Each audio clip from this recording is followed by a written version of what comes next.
Something happened in your home recently that you brushed off as coincidence. Maybe a light flickered at an unexpected moment. Maybe you woke at the same hour 3 nights in a row with no reason. Maybe a sudden stillness filled a room, a quiet so unusual that you stopped what you were doing and just stood there, aware of something you couldn't name. You called it nothing. You moved on. But some part of you didn't fully believe that explanation. There is a concept older than every religion on earth, older than written language, older than civilization itself. Across every culture that has ever existed, from ancient Mesopotamia to indigenous tribes with zero contact with the outside world, human beings independently arrived at the same conclusion, that certain spaces hold a presence, that homes, in particular, can be inhabited by something protective, something watching. Modern psychology calls these experiences epiphania, the tendency to perceive meaningful patterns in random events. But here's what the researchers quietly admit in the same breath. The experiences themselves are universal. Every human culture, independently, without communication, developed the exact same instinct that something unseen moves through the places we live. And when you dig beneath the dismissal, the question becomes genuinely uncomfortable. What if the pattern isn't in our imagination?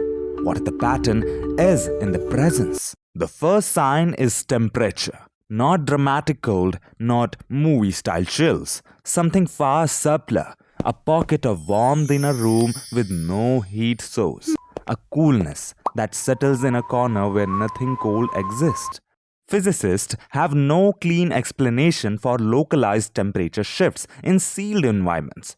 But nearly every person who has ever reported a profound spiritual encounter describes it beginning exactly this way. Not with any vision, nor with a sound, but with a change in the air itself. As if something with its own atmosphere just entered in the room. The second sign is what happens to animals. If you have a pet, watch them.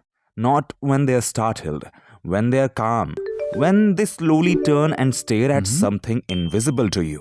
When a cat follows movement across an empty ceiling, when a dog wags its tail toward a corner no one is standing in. Animals operate on sensory frequencies. Human beings lost somewhere along the path of evolution. Their ears detect ranges of sound we cannot hear. Their eyes perceive light spectrums we are biologically blind to. When your animal responds to nothing you can perceive, you are not witnessing confusion. You are witnessing evidence that perception has limits, and something exists just beyond yours. The third sign lives in electronics, and I want you to think carefully here, because this one gets dismissed fastest. Lights that dim without electrical cause. Devices that activate independently. Music that begins playing from a phone sitting untouched across the room. The rational explanation is always equipment malfunction. But the interesting question isn't whether the equipment malfunctioned. It's why it only seems to malfunction at specific emotionally significant moments. The night after loss, the anniversary of something painful, the moment you were sitting alone wondering if anything in the universe actually cared whether you existed. Coincidence requires you to believe that the timing means nothing. But human beings across every culture and every century have noticed that certain signs arrive not randomly, but precisely. The fourth sign is the one no one talks about because it sounds too simple. You feel inexplicably safe, not happy, not euphoric, not religious, just safe. A calm that descends without a reason. A sudden release of anxiety that had been sitting in your chest for days. You weren't doing anything spiritual. You weren't praying or meditating. You were washing dishes or starting out a window, and something shifted. The weight lifted. The room felt held. Psychology describes this as a spontaneous parasympathetic response. Your nervous system dropping out of threat mode without external stimulus. But it cannot explain the trigger. Something communicated safety to your body before your mind received any information. something in the room changed, and your biology responded to a presence it detected before your conscious mind could form a thought about it. The fifth sign is scent, unexplained fragrance with no source, flowers in a room with no flowers, something warm and familiar, like a person you once loved, drifting through a space they've never physically occupied. This sign appears so consistently across documented spiritual encounters worldwide that it has its own theological category.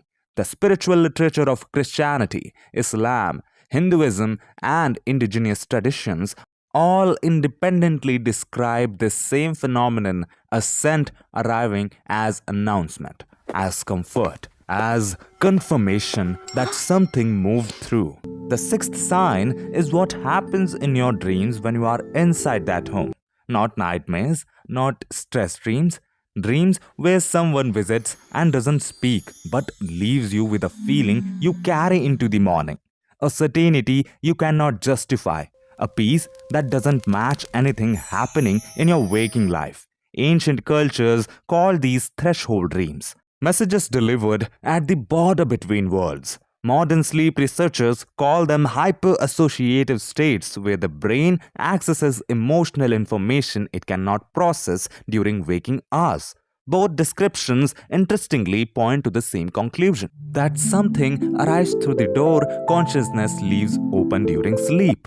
Type the word present in the comment right now if you have experienced even one of these signs in your home. Because what's happening in this comment section in the next few minutes is going to show you something remarkable about how many people are carrying the same quiet awareness and calling it nothing. Here is what I want you to sit with before you close this. Every human being who has ever lived has stood in a room and felt, for just a moment, that they were not alone, not threatened, not frightened, accompanied.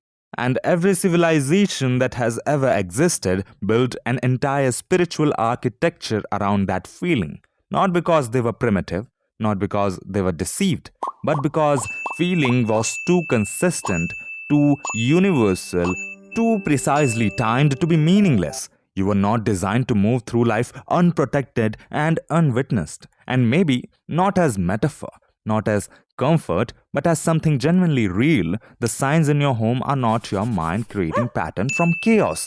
Maybe something in that house already knows your name and it has been trying, in the quiet language of presence, to make sure you know it's there. Subscribe to Paradox Mind if your mind doesn't let things go easily, because we don't make content for people who want simple answers. We make it for people sense there is always something deeper and refuse to stop looking until they find it.